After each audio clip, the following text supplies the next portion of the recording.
So the options were either fine art or try something else, really, try and do like a foundation degree. I didn't really have a plan. Then quite late on I thought, yeah, architecture, why not? So I did a bit of research on it, despite the sort of statistics of black people going into architecture. I'll accept that challenge.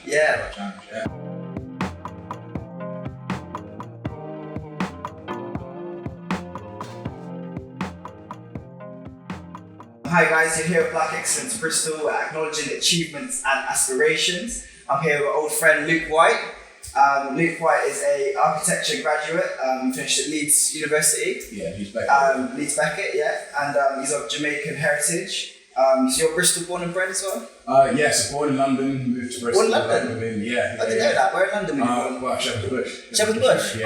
Cool. As soon as I was born, Mum moved me straight back up to Bristol, So your family from Bristol? Family from Bristol, Okay. But lived there most of your life then? Yeah. So you've got good family connections. There you go, exactly. Around here. Exactly. There's a lot of Jamaican people as well here. Like, I'm Jamaican as well. That's it. I'm here in Black Swan, Jamaican pub as well, so I'm sticking to the roots here.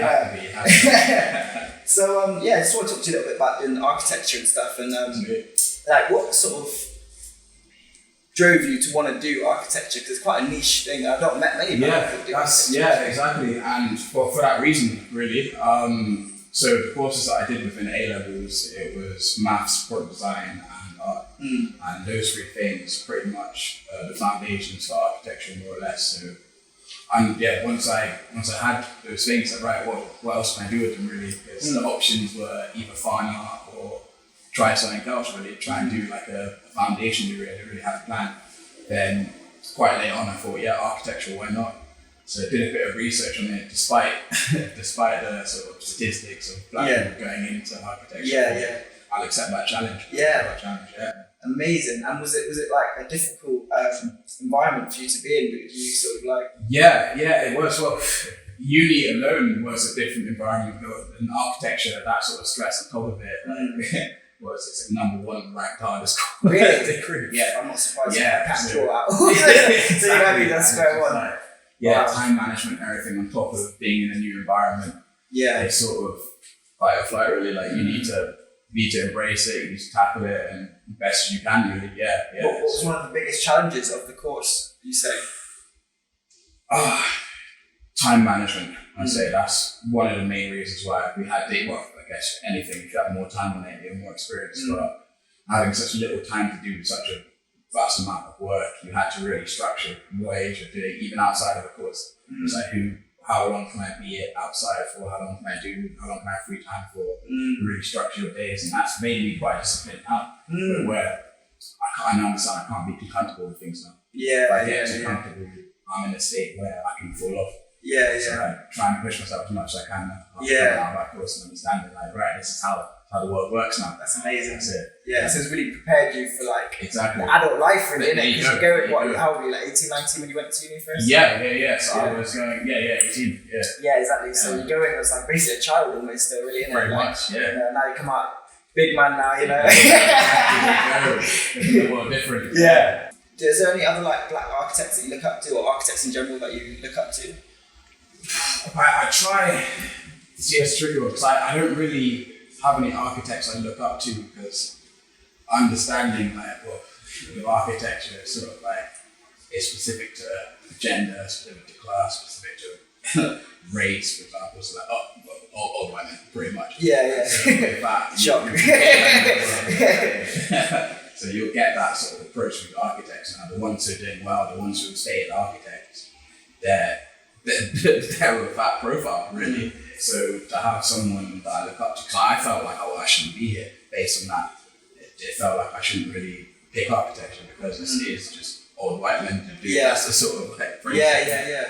So for me to come in a young black kid, how's it going to work? So I sort of turned away from looking at them too much as role models, but just actually taking their work as opposed to who they are. Understanding what they've done, the use of geometry, the use of pretty much taking what they have, trying to make it my own to hopefully be in their shoes. And create your own sort of style from it as well. Exactly. Also, what you were saying about coming into architecture as a young black person and not having that representation within the industry. And I had the exact same thing because when I was in sixth form and growing up, to be honest, I wanted to be an English teacher. Right. Okay. And then by the time I got to sixth form, I was like, wait, there's no books. Like, we're not learning about any books like written by black people. Yeah. None of my teachers are black. Like, I was one of 2 black people in the whole class. Really? Do you know what I mean? And I was like, from being like, this is my dream, to just like, how can I achieve this? You know, it's not who I am. But I've overcome that now anyway. But it's not about me. But I just wanted to like relate to you a little bit about that basically. But so also you do artwork as well. Yes. So how did that like? Where did that begin? So really? well, obviously you studied it in sixth form. Well, the artwork sort of stemmed from as long as I can remember. Really, that stemmed from my father coming down back to Bristol to live in Saudi Arabia. Really? Yeah. Oh, what did you do for work? Saudi Arabia, engineer. Oh, cool. Yeah. So that's what I've been. Another role of mine, my father, to be able to overcome obstacles and to land a job in Saudi Arabia.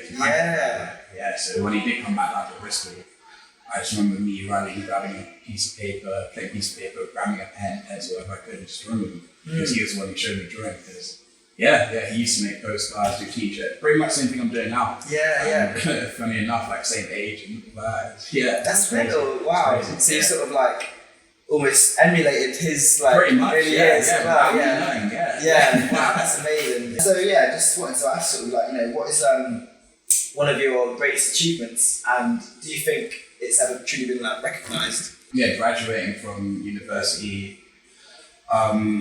being out there to be able to sell my artwork in forms of t-shirts and forms of prints, because that was sort of a thing that I feared.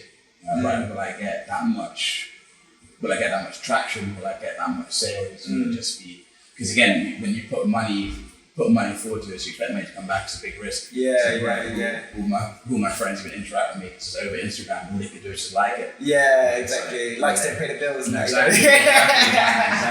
But being able to understand that people do want my artwork, people do like it, and then stepping out of that sort of friendship circle and then selling it onto what's like barbers and restaurants and that artwork as well. Yeah, it's Caribbean Craft. Caribbean Craft. A barber from Manchester has some of my work who found me, another one up in Leeds. Another like great salon who, just anyone who I meet is just getting that sort of confidence to be like, okay, I do artwork. I understand like you're always good.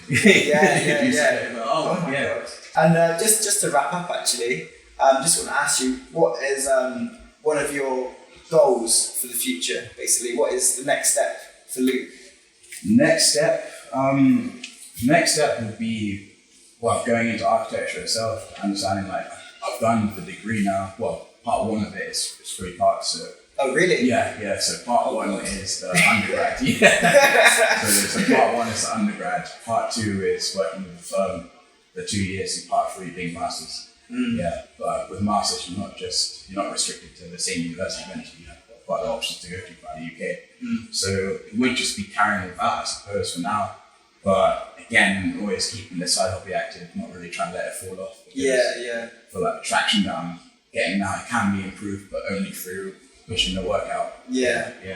So get a stable job and see what I can get with it. So it's exciting times. It is. Interesting times. Wow. Interesting times. Thank you so much for coming through. No problem. Thank you guys. We appreciate having you so much. Thank you. Because you are one of the people that like really inspired me to do this project. Because I've seen what you've been doing online. I've seen the course and stuff. I just thought that is just amazing. We need the representation of this. Do you know what I mean? Because if I look to you, someone walking down the street, you're going to get stereotyped. Do you know what I mean? Exactly. They're going to think you're a rapper or you're a drug dealer, blah, blah, blah. But then deep down, deep down, you're an artist, you're an architect, and you're an incredible human being. So thank you so much for coming through. I appreciate that so much. Thank you.